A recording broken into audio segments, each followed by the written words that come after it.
Three people are frozen on a wet city street, caught entirely in a moment none of them prepared for. A father holding a broom, wearing a damp orange municipal sweeping vest. A daughter staring at him, utterly paralyzed. And beside her, a wealthy university friend, completely confused by the silence. For 6 years, Vikram Saini told his daughter, Ananya, that he worked as an office supervisor. So standing here, holding her suitcases, she expects to see a man pushing papers, not pushing dirt on the very streets she grew up on.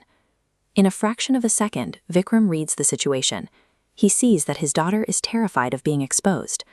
The look flashing across Ananya's face in the morning rain is a raw, unguarded panic. She has spent years meticulously building a polished story about herself to survive among her wealthy classmates. Now she watches that carefully constructed identity threaten to unravel right in front of her. It's a devastating standoff between two people who love each other fiercely. How do a devoted father and a brilliant daughter end up separated by such a profound wall of silence and shame? When the pristine narratives we create to navigate higher social circles violently collide with the gritty reality of where we come from, something has to break. In that moment of fracture, you either double down on the illusion or you let the truth wreck the story you've been telling. The fracture started 6 years earlier, born out of necessity. When Ananya won a scholarship to a prestigious city university, it didn't cover everything. To keep her enrolled, Vikram sold nearly everything he owned and took on long, grueling shifts as a municipal street sweeper before dawn and after dusk. While his actual labor flowed upward to fund her education, the information he sent back followed a different path. During calls, he claimed to be a supervisor. He believed this deception was a protective shield, ensuring his manual labor wouldn't drag at her ankles. 200 miles away, Ananya was navigating a different reality. She was thriving academically and building a life among peers from highly comfortable backgrounds. But she was also absorbing the university's culture of casual, unconscious classism, shrinking a little more each time someone assumed wealth she didn't have. To cope, she developed her own parallel deception, a lie of omission.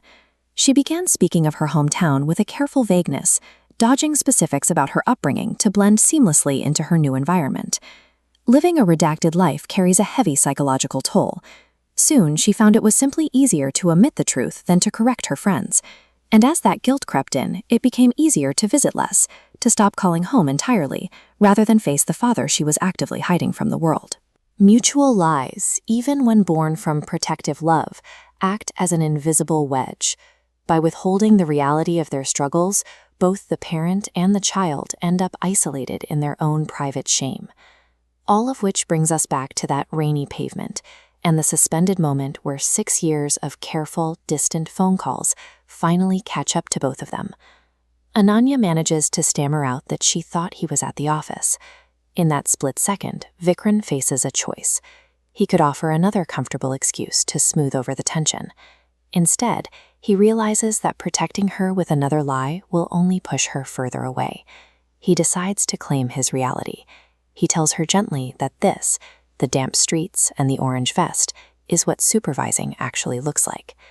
The fragile architecture of Ananya's carefully managed distance immediately crumbles. She confesses the weight of the past 6 years, the guilt of hiding him from friends, and the deeper, more cutting realization that she felt reflexively embarrassed the moment she saw him. The 6 years of distance between them didn't dissolve through a gradual conversation. It required this sudden, total exposure, a moment where neither could retreat back into their rehearsed versions of the truth. Later that morning, sitting together on a low wall near the house, father and daughter finally drop the axe. It becomes their first truly unguarded conversation since Ananya's mother passed away. They exchange the realities they'd been hiding. Vikram lays out exactly what the sweeping shifts paid for, the unglamorous essentials like her train tickets home and the laptop she needed for coursework. In turn, Ananya explains the immense pressure to fit into a world that felt entirely foreign. The perspective they both needed arrives during dinner, offered by Rima, the university friend who had quietly witnessed the morning's crisis. Rima reveals a detail Ananya never knew about her own prominent family. Their corporate empire was built just 2 generations ago by a grandfather who started out as a manual laborer, much like Vikram. Rima tells Ananya that the version of her she admires has nothing to do with a fabricated, vague respectability. She values the genuine warmth, the quiet resilience, and the relentless work ethic Ananya brings to everything she does. When Ananya returns to university, her relationship with her own story shifts. She stops editing her father out of her life and speaks of him plainly. And when she visits home, she occasionally joins Vikram on his early morning sweeping route, finally understanding that the labor she was once ashamed of is the foundation of every opportunity she possesses. Hiding who we are to protect those we love often teaches them to carry a story about themselves that isn't true. True belonging, whether within our own families or out in the wider world, can never be built on omission. It requires the courage to live our authentic truths out loud.